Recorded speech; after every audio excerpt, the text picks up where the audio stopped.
ఫలితాలకు మించి బీజేపీ దూసుకుపోతుంది. ఎన్నికలు జరిగిన 5 రాష్ట్రాల్లో బీజేపీ అగ్రస్థానంలోనే ఉంది.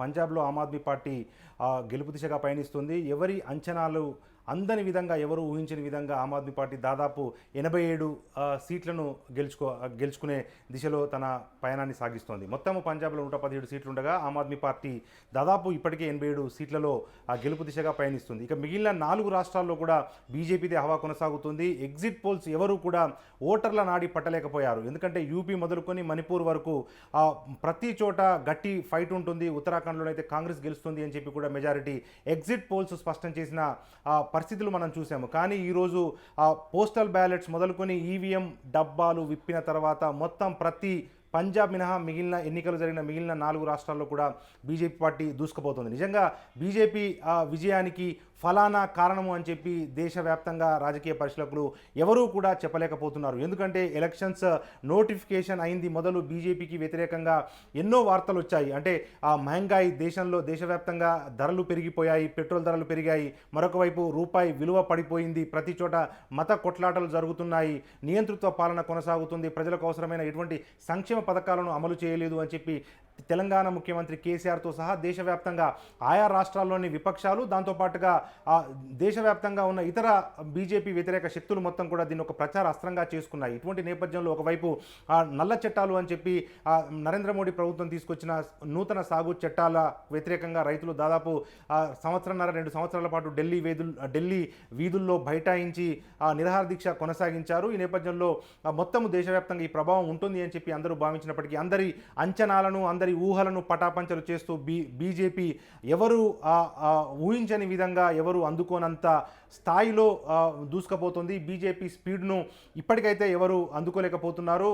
అయితే ప్రధానంగా ఒక్కొక్క ఛానల్, అంటే జాతీయ మీడియా మొదలుకొని స్థానిక పత్రికల వరకు ఒక్కొక్కరు ఒక ఫిగర్ ఇస్తున్నారు. అంటే యూపీలో అయితే బీజేపీ 300 సీట్లు దాదాపుగా రీచ్ అయింది అని చెప్పి కొన్ని ఛానల్స్ ప్రసారం చేస్తుంటే, మరికొన్ని ఛానల్స్ మాత్రం 245 సీట్ల వరకే బీజేపీ ఆగిపోతుంది, ఫలితాలు అంతవరకే ఆగిపోయాయి అన్న వార్తల నేపథ్యంలో నిజంగా అసలు ప్రామాణికం ఏంటి అన్న అంశానికి మనం వస్తే కనుక, ప్రామాణికం అంటే ఎలక్షన్ కమిషన్ ఆఫ్ ఇండియా, దేశవ్యాప్తంగా ఎన్నికలను నిర్వహించే ఒక రాజ్యాంగబద్ధ సంస్థ ఎన్నికల కమిషన్. నిజంగా ఎన్నికల కమిషన్లో అధికారిక సమాచారం ఉంటుంది.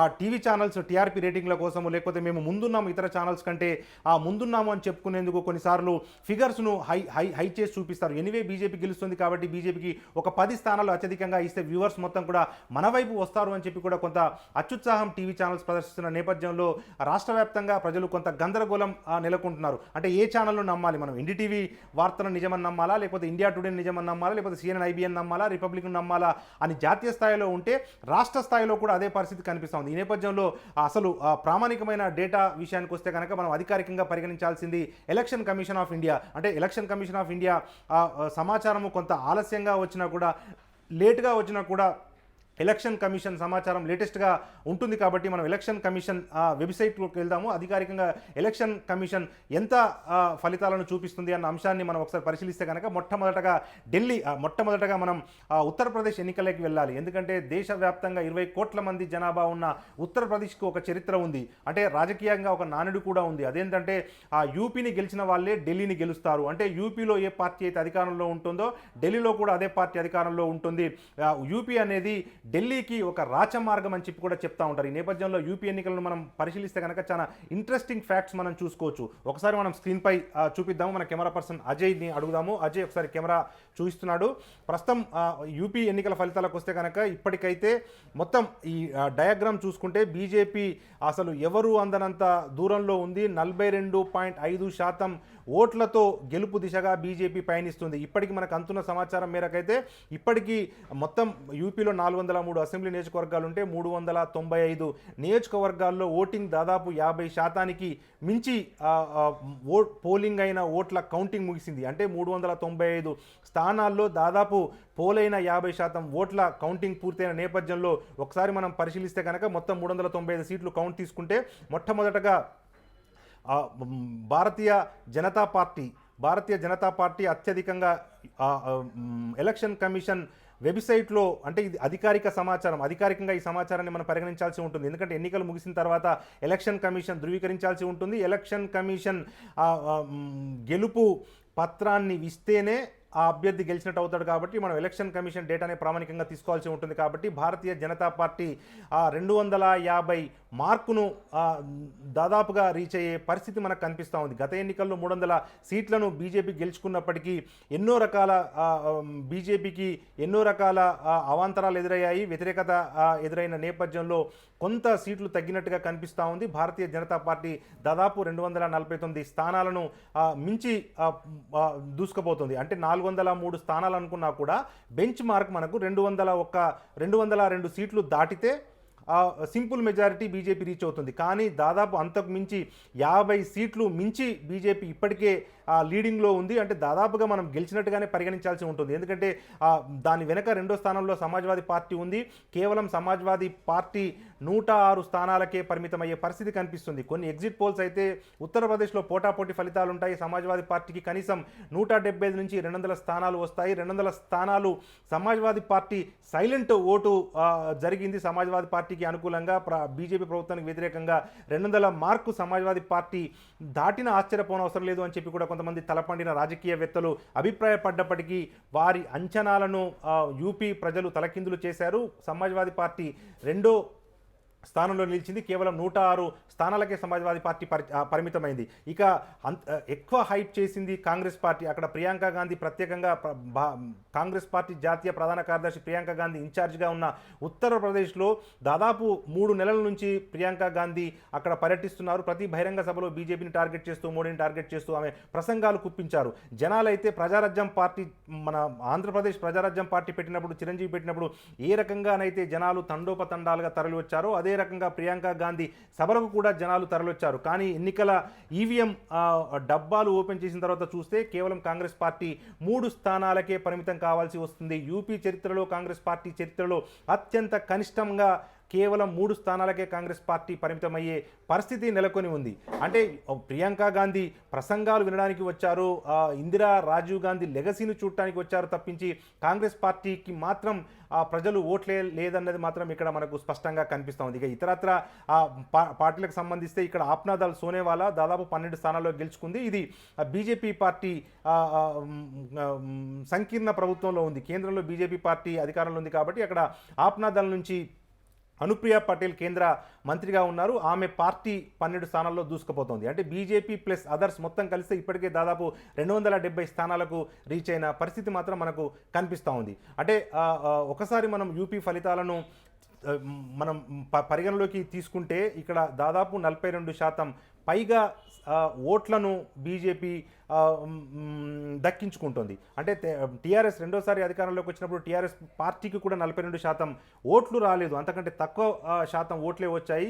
అంటే ఓటర్లలో దాదాపు 43% మంది ఓటర్లు బీజేపీకి పట్టం కట్టడం చూస్తే కనుక నిజంగా కమాల్ అనిపిస్తూ ఉంది. ఎందుకంటే క్యాంపెయిన్ మొత్తం కూడా బీజేపీ కొంత సెల్ఫ్ డిఫెన్స్లో ఉన్నట్లుగా మనం భావించాల్సి ఉంటుంది. ఎందుకంటే ఎక్కడికక్కడ ఒకవైపు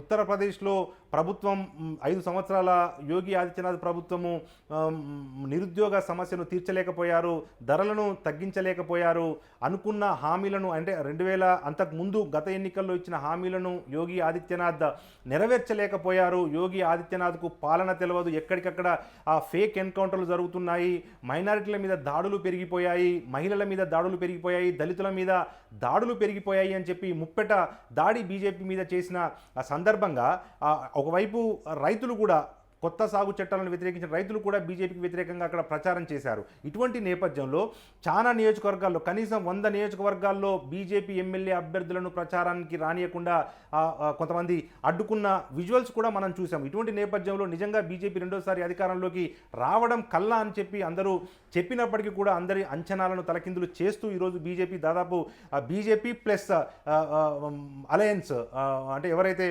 కలిసి పోటీ చేశారో ఆప్నాదల్ పార్టీ, ఈ రెండు కలిపితే ఇప్పటికే 270 స్థానాలను బీజేపీ రీచ్ అవుతున్న పరిస్థితి మాత్రం మనకు కనిపిస్తూ ఉంది. అయితే నిజంగా బీజేపీకి అనుకూలంగా అసలు ఎట్లా ఈ మ్యాజిక్ వర్కౌట్ అయింది అని చెప్తే ఇప్పటికీ కూడా ఎవరు రాజకీయ పరిశీలకులు ఎవరు కూడా చెప్పలేకపోతున్నారు. ఎందుకంటే పెద్ద ఎత్తున కాంగ్రెస్ నుంచి కానీ, సమాజ్వాదీ పార్టీ నుంచి కానీ, దేశవ్యాప్తంగా ఉన్న మేధావుల నుంచి కానీ బీజేపీకి వ్యతిరేకంగా విస్తృతంగా ప్రచారం జరిగినా కూడా గట్టిగా ఆ ప్రచారాన్ని బీజేపీ తిప్పికొట్టలేకపోయింది. కాబట్టి బీజేపీ ఆత్మరక్షణలో పడింది అన్న అభిప్రాయము సర్వత్రా వ్యక్తమవుంది. అయినప్పటికీ కూడా ఈ ఆత్మరక్షణ నుంచి బీజేపీ పార్టీ బయటికి వచ్చి 270 సీట్లను ఎలా గెలుచుకోగలిగింది అంటే కేవలం ఒకటి విశ్వాస్. అంటే ప్రజలు మొత్తం కూడా బీజేపీ పార్టీ పట్ల విశ్వాసం వ్యక్తం చేస్తున్నారు. అంటే పెరిగిన ధరలను ప్రజలు పట్టించుకోలేదు, తగ్గిపోయిన రూపాయి విలువను ప్రజలు పట్టించుకోలేదు. కొన్ని సంక్షేమ పథకాలను ఆర్థిక ఇబ్బందుల వల్ల యూపీ ప్రభుత్వము అమలు చేయలేకపోయింది. దాన్ని కూడా ప్రజలు పట్టించుకోకుండా కేవలం మాకు బీజేపీయే కావాలి, బీజేపీ అంటేనే విశ్వాసము అంటే బీజేపీ అని చెప్పి యూపీతో పాటుగా ఇతర 3 రాష్ట్రాల ప్రజలు బలంగా నమ్మారు. కాబట్టి ఈరోజు యూపీలో బీజేపీ అనూహ్యంగా అసలు అంటే ఎవరి అంచనాలకు అందని రీతిలో దాదాపు 270 స్థానాల్లో విజయం దిశలో దూసుకుపోతుందని మనం భావించాల్సి వస్తుంది. ఇక యూపీ తర్వాత ఇతర రాష్ట్రాల్లో కూడా, ఉత్తరాఖండ్లో కూడా దాదాపు మెజారిటీ 45 స్థానాలకు ఇప్పటికే బీజేపీ రీచ్ అయింది. పంజాబ్లో మాత్రం బీజేపీకి కొంత వ్యతిరేక పవనాలు వీచాయి. అక్కడ ఇప్పటి వరకు కూడా బీజేపీ ప్లస్ శిరోమణి అకాలీదళ్ ఈ 2 పార్టీలు కూడా కలిసి పోటీ చేసేవి. మొన్న సాగు చట్టాలను వ్యతిరేకిస్తూ శిరోమణి అకాలీదళ్ బీజేపీ కూటమి నుంచి బయటకు వచ్చి స్వతంత్రంగా బీఎస్పీతో కలిసి పోటీ చేసింది. కానీ వాళ్ళు కూడా అనుకున్న ఫలితాలు సాధించలేకపోయారు. పిట్టపోరు పిల్లి తీర్చిందన్నట్టుగా అక్కడ జరిగిన చతుర్ముఖ పోటీలో ఆమ్ ఆద్మీ పార్టీ అత్యధికంగా దాదాపు 85 స్థానాల్లో ఇప్పటికే దూసుకుపోతున్న పరిస్థితి మాత్రం మనకు కనిపిస్తూ ఉంది. మొత్తంగా చూస్తే ఈ ఎన్నికలు 5 రాష్ట్రాల్లో జరిగిన ఎన్నికలు కాంగ్రెస్ పార్టీకి శరాఘాతంగానే భావించాలి. ఇప్పటికే ఒక్కొక్క రాష్ట్రాన్ని కోల్పోతూ వస్తున్న కాంగ్రెస్ పార్టీ ఎట్టకేలకు కేవలం 2 రాష్ట్రాల్లోనే తన అధికారాన్ని కాపాడుకోగలిగింది. అందులో ఒకటి రాజస్థాన్ అయితే మరొకటి ఛత్తీస్గఢ్. ఈ 2 రాష్ట్రాల్లోనే 2 పెద్ద రాష్ట్రాల్లోనే కాంగ్రెస్ పార్టీ ఈరోజు అధికారంలో కొనసాగుతున్న నేపథ్యంలో కాంగ్రెస్ పార్టీ 1885లో అఖిల భారత కాంగ్రెస్ను ఏర్పాటు చేసిన సందర్భంగా బ్రిటిష్ కాలంలో బ్రిటిష్ వైస్రాయ్ ఒక మాట అనేవారు. అదేంటంటే కాంగ్రెస్ పార్టీ ఎక్కడుంది, కాంగ్రెస్ పార్టీ అంటే మైక్రోస్కోపిక్ మైనారిటీ, అంటే భూతద్దంలో కాంగ్రెస్ పార్టీని వెతకాల్సి ఉంటుంది అని చెప్పి కూడా పార్టీ ఏర్పాటైనప్పుడు ప్రకటించారు. ఎందుకంటే కేవలం 400 మంది సభ్యుల సమక్షంలోనే ఆ పార్టీ ప్రారంభమైంది. తిరిగి దాదాపు 110 సంవత్సరాల తర్వాత అసలు కాంగ్రెస్ పార్టీ దేశంలో ఎక్కడుంది అంటే కేవలం 2 రాష్ట్రాలే కనిపిస్తున్న నేపథ్యంలో తిరిగి Congress party microscopic minority, Congress పార్టీని చూడాలంటే భూతద్దం పట్టుకోవాల్సిందే అన్న ఒక అభిప్రాయం మాత్రం మనకు సర్వత్రా వ్యక్తమవుతోంది.